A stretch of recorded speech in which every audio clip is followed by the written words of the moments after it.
The Power of Kinship. Hi, I'm Randye K with another Power of Kinship conversation. This time it's about kindness and its effect on kinship and collaboration. As a mom and a relatively new grandmother, I know that one of the highest values to model and instill in our kids is kindness, the highest compliment really they could get. And it's never too late to be aware of it in ourselves and make some changes. My guest today, I'm so excited, is Donna Cameron, who blogs about the power of kindness and wrote the book A Year of Living Kindly, which among many awards was named to Kirkus Review's Best Books of 2018. And I was lucky enough to be cast to narrate the audiobook version, which will be released later this year. And I always feel a special kinship with the authors of books that I narrate that I like this one. In fact, I found myself highlighting little quotes and insights from the book. So I invited Donna to a conversation. Welcome, Donna. Thank you, Randy. It's so nice to be with you. Nice to be with you too.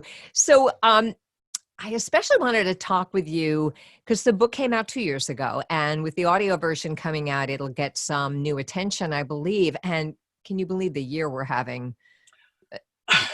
Like nobody can. And it's between obviously sheltering in place and finding new ways to be kind, which we'll talk about in a minute.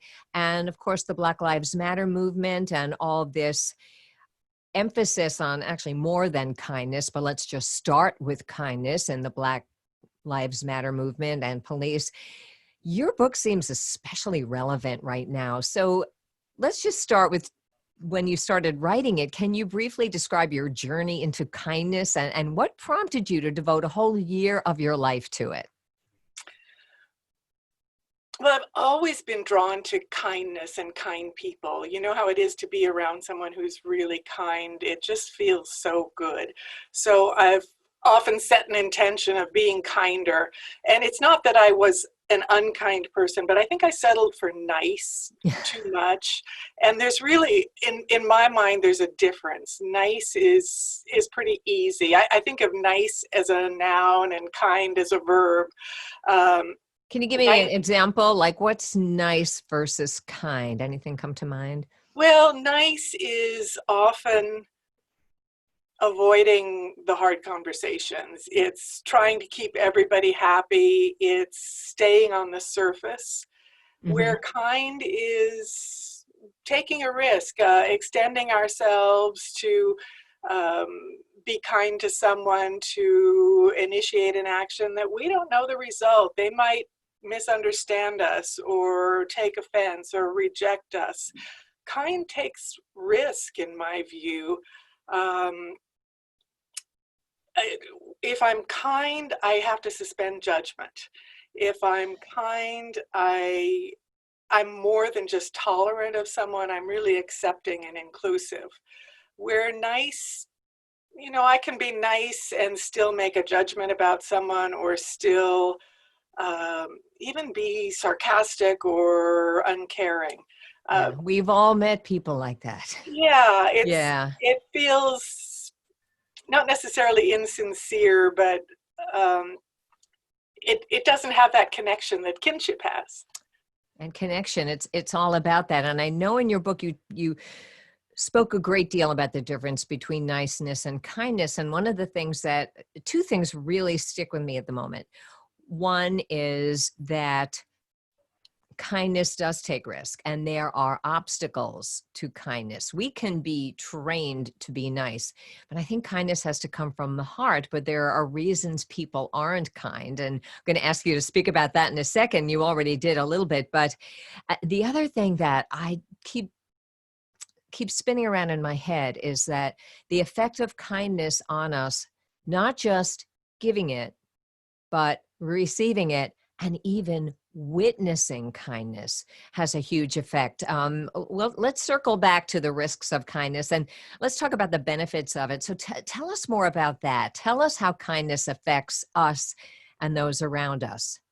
Well, there's one of the things when I committed to my year of kindness was not just to try to be consistently kind, but I'm very nerdy. So I love research.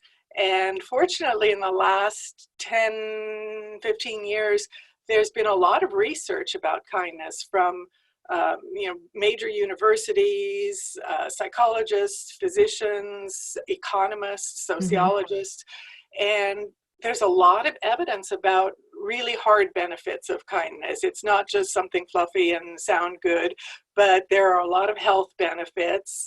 Kind people, um, uh, kindness lowers our blood pressure, it reduces inflammation, it reduces chronic pain, it fights depression. There's a whole list of, Mm-hmm. excuse me, of benefits of kindness. We sleep better.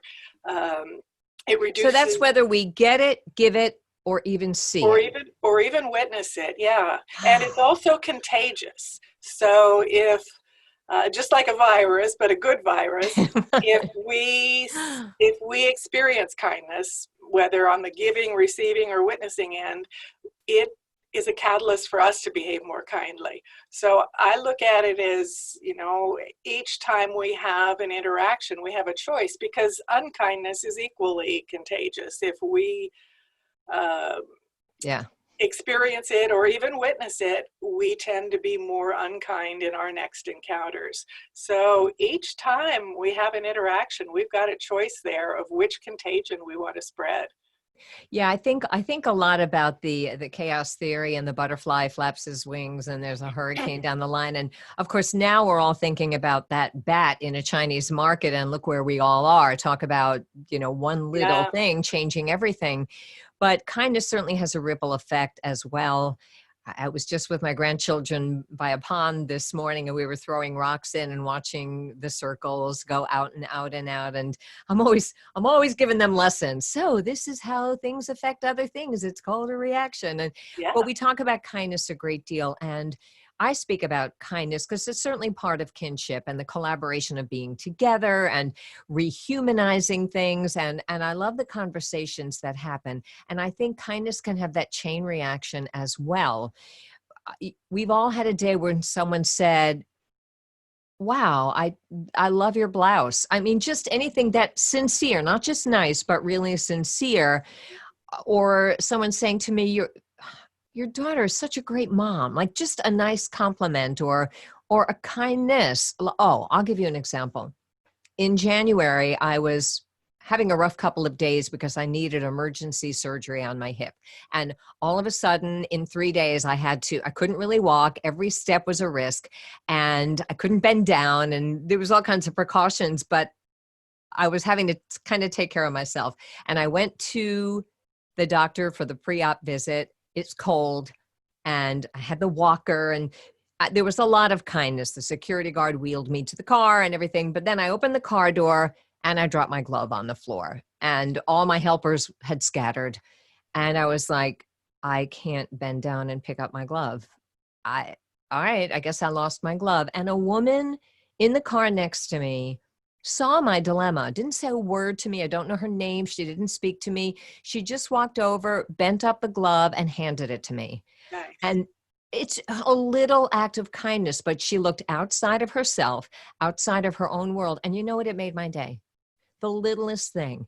It made my day and made me believe in people again for the entire day. And whenever I think of that, it's just a moment to, now she could have been judgmental, like, oh, why can't that woman pick up her own glove? Like I didn't look, once the walker was in the car, you wouldn't have known, but she saw on my face that I needed help. Yeah, And she offered it without a word. And that kind of thing can have a ripple effect, the receiving of the kindness. And I like to think, like you, I like to think of myself as a kind person. But sometimes you talk a lot in your book about the things that get in the way. And one of them certainly is judgment. Can you talk more about that? oh gosh, yes. Judgment's a big one. Social scientists say that we make judgments about people within about 7 seconds of meeting them. We decide if they're a good person, if we want to know them. We make all these judgments, and we do it without a lot of evidence. We do it on how they dress or how Hmm. they talk or how they look. Um, Maybe they're just oblivious in the pickle aisle at the grocery store or something like that, and we make a whole judgment over the fact that they're in our way. Right, right. It's just our experience, and we fill in the gaps with what we need and what we Yeah, think. And yeah. this again with the current situation with the Black Lives Matter movement and snap judgments, which police often do have to make, but they can be erroneous if they fill it in with their own prejudices and things that are inaccurate. So Yeah, so if we can learn to withhold judgment, that's a huge, huge skill of kindness. And to do that, we need to pause, which I think is one of the biggest skills of kindness. Having read my book, I talk about pausing a power of lot. the pause. It Yeah. it really is powerful, and it's something we all tend to react sort of in a knee-jerk fashion when someone says something to us or does something that we take offense at, or we think maybe it was rude. But if we indulge in that pause and allow for the fact that there might be something we don't know, engage our curiosity, or even if the person is being a real jerk, decide that doesn't mean we have to be one. But withholding judgment, that's where the power is, right? that's where the power is, Right. yeah. But as far as judgment goes, we tend to judge other people while we hope they'll give us a pass when we're behaving badly.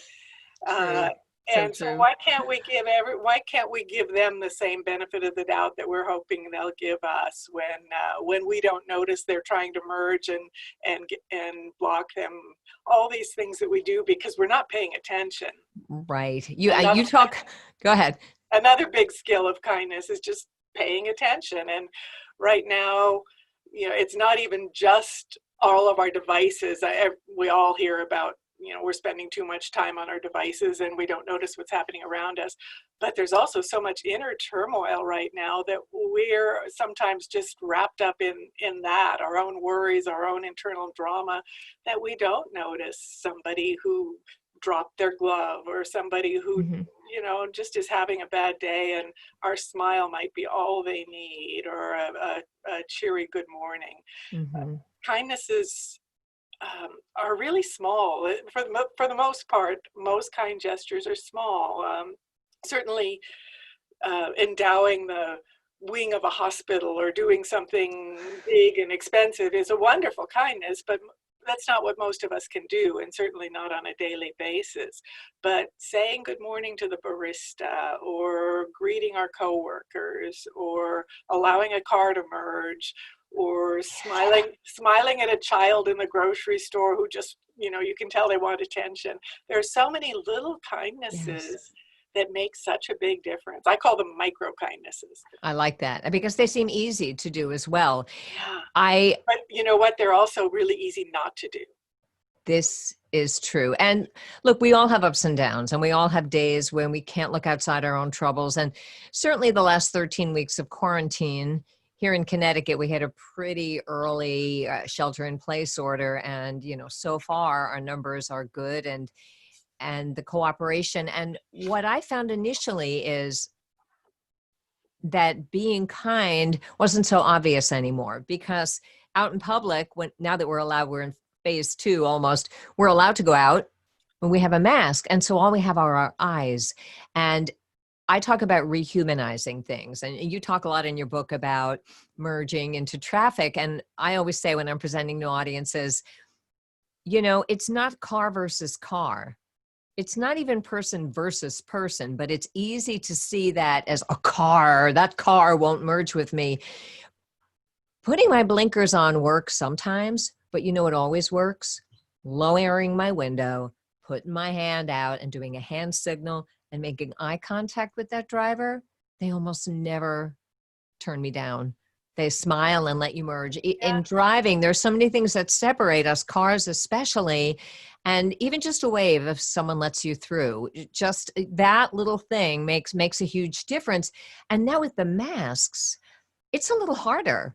It's easier to just stay lost in our own little, especially if it's sunny out and you have sunglasses and a mask. Like, what have you got? What's left? You can wave.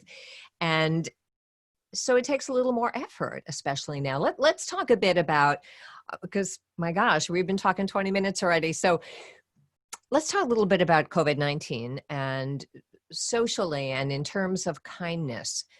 I know you still do a lot of presentations, or you were speaking to audiences in person. So I'd like to know about your work now.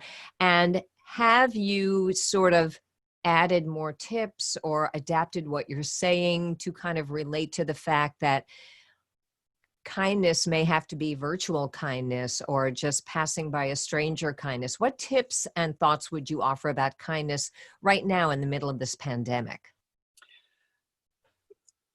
Well, I think the first one is that we need to remember self-kindness. Right now, it's a struggle for a lot of people, and especially people who are home with family and trying to deal with so many things, perhaps caring for a loved one who they can't actually see, but they have to check in on. We need to remember that we need to take care of ourselves first so that we have the wherewithal to take care of others. And there's not one single right way to do that. Everybody's going to have their own way to replenish themselves physically or mentally or spiritually. But just paying attention to how we're feeling, whether we need to take a break or ask for help. For a lot of us, asking for help is not really easy.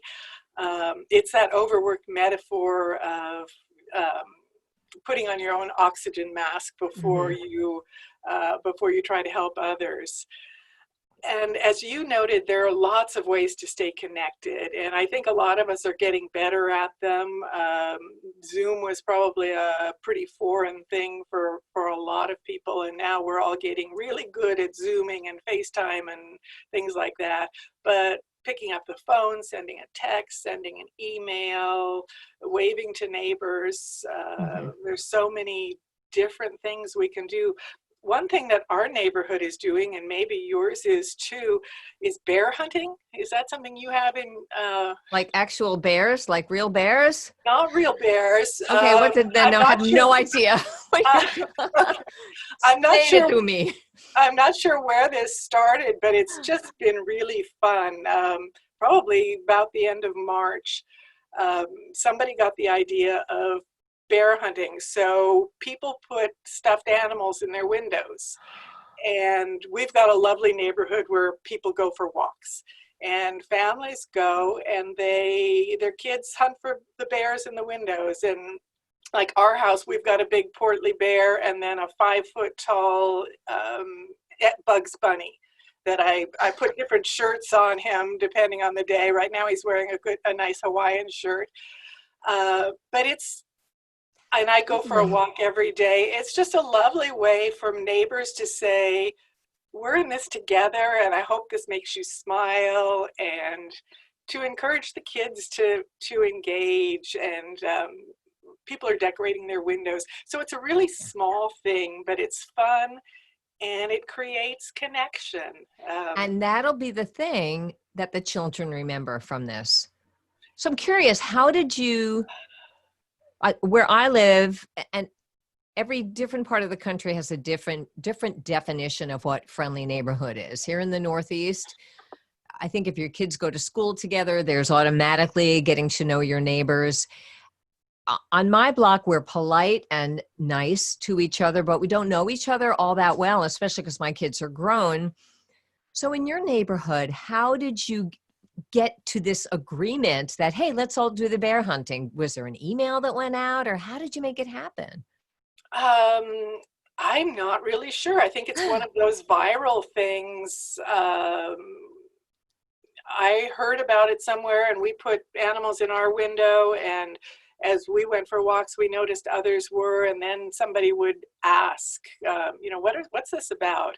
And we'd explain that we heard about bear hunting, and then the next day they'd have some animal in their window. So it's sort of just happened. Grassroots.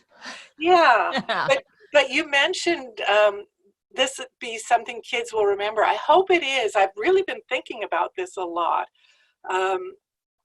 For me, one of the really noteworthy events of my childhood was the very close together assassinations of John Kennedy and Robert Kennedy and Martin Luther King and the Vietnam War.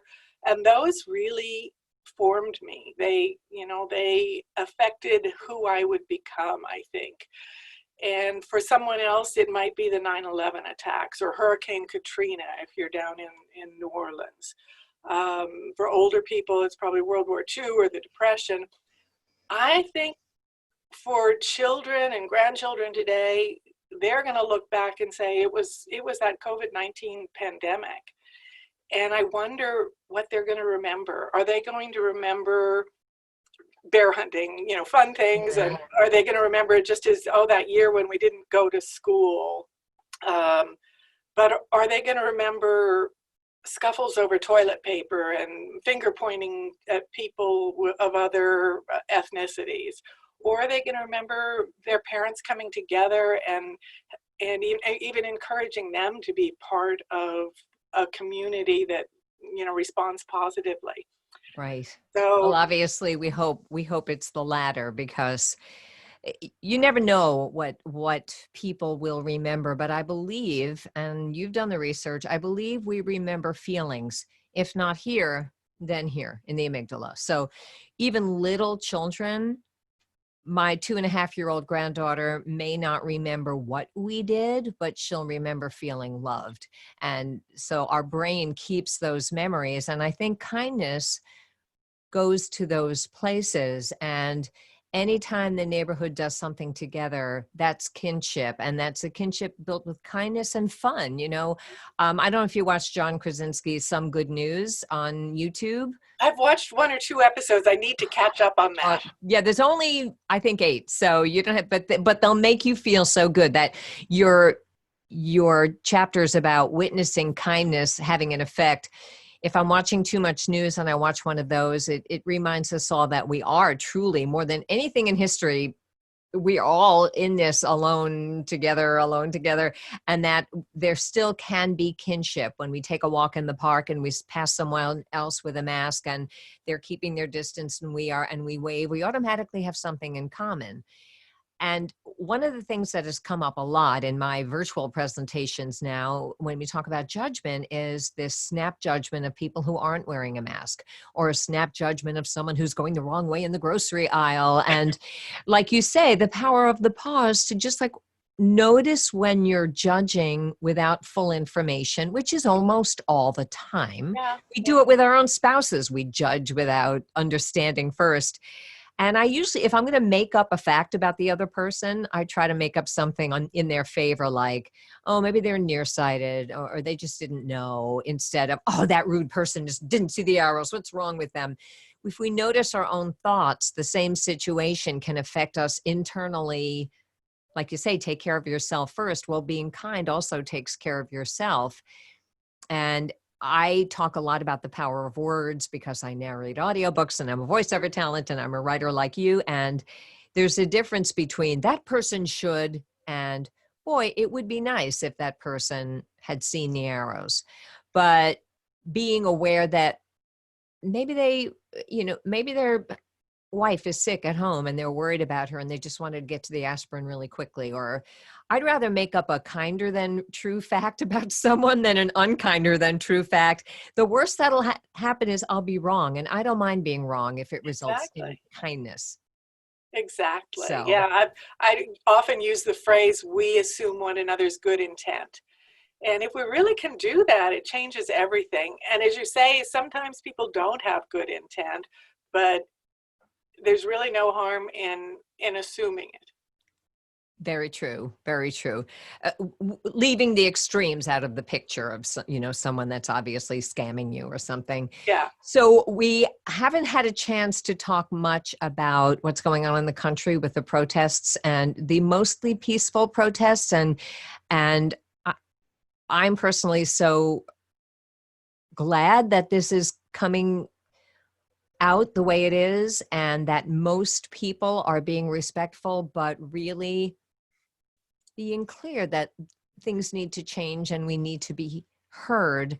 And there's certainly a lot of snap judgments going on, and we could have a whole hour-long conversation about this. So I'll just say, as the kindness expert, and like me, I'm sure you're a work in progress, Is there a part that kindness plays in our attitudes toward this very important movement of Black Lives Matter?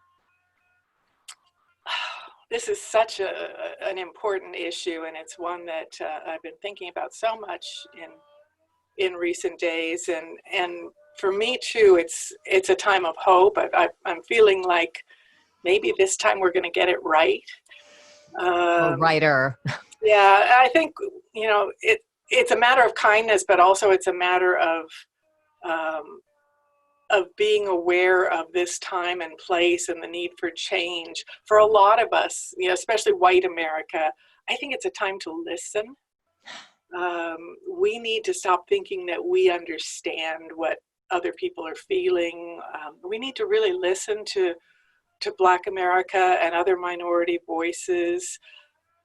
I think we need to stop being defensive and claiming not to be prejudiced, and acknowledge that we have internal biases and entrenched prejudice that we may not want to have or even want to acknowledge.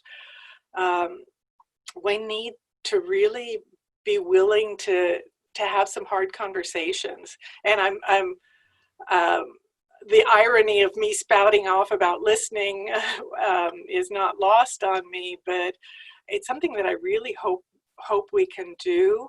There's not going to be an easy answer, but if we work together and address criminal justice and education and healthcare and socioeconomic issues and housing and even entertainment and the media, there's so many areas there where if we will pause, there's that pause again, and listen, maybe we'll get it right this time. It's so past time for us to fix these problems. So it's a time of hope, but it's also a time of a lot of soul searching. And I don't know if I really brought kindness into that, but I think the kind thing for us to do is to be really honest with ourselves and with one another, and also acknowledge that there are going to be mistakes, times when we say the wrong thing or we're oblivious, and just apologize and try to move on together. That is beautifully said. And I think that there is a lot of kindness in what you said. You talk a lot in your book about the kindness of giving someone your attention and just listening.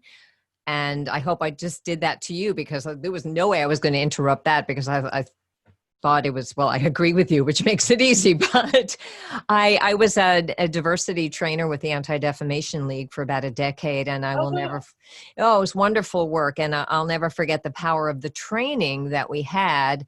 And our trainers started it out by saying, listen, everybody, even if you think you're without prejudice, we're going to break that up right now, because we want to make your comfort uncomfortable.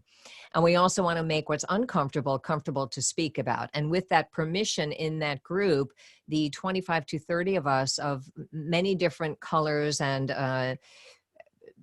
sexualities and genders and ages, we were given such broad permission to speak and listen respectfully to each other that I will never forget the training I went through to do that. And it was huge for me to go, oh, I am a lucky recipient of white privilege. Like I did, but my Black colleagues were like, yeah, hello, but they heard me see it. They saw me see it. And one said to me, even if you can't change it, witness it and say something. So we're all trying. I love the series again on YouTube, Uncomfortable Conversations with a Black Man. There's only 2 episodes so far, but again, at least we're attempting to have these conversations, and everything you're saying, listening and taking action and not sweeping it under the rug and noticing in ourselves are all acts of kindness. And I think a beautiful place to end this conversation on, although I could talk to you for a lot longer. I'd like to lastly give you an opportunity to talk a bit about how people can get in touch with you, what your work is like now, or anything else you'd like us to know. Oh gosh, well, you can get in touch with me through my website, which is www.ayearoflivingkindly.com. Email donnacameron100@gmail.com. I love to connect with people about kindness, so feel free to get in touch. Right now, I'm still speaking and writing about kindness, also doing other writing. This is a time of sort of great fortune for me to be able to spend my days doing what I want. That's probably plenty. Great. Yeah. So ayearoflivingkindly.com or the year? A year. A Year of Living Kindly. Kindly.com. Okay, Yeah. that's the website. There's a blog on there with recent posts on it. The audiobook, A Year of Living Kindly, is coming out sometime this summer or fall when we have the exact date. Just watch my Facebook page at Randye K Official, and I will send the link to this on there and the other Power of Kinship conversations. Donna Cameron, thank you so much for joining me today. Thank you, Randye. It was delightful to talk to you, and I can't wait to hear your voice reading my book. Thank you. I hope you're happy with it. I will. Power of Kinship. Thank you.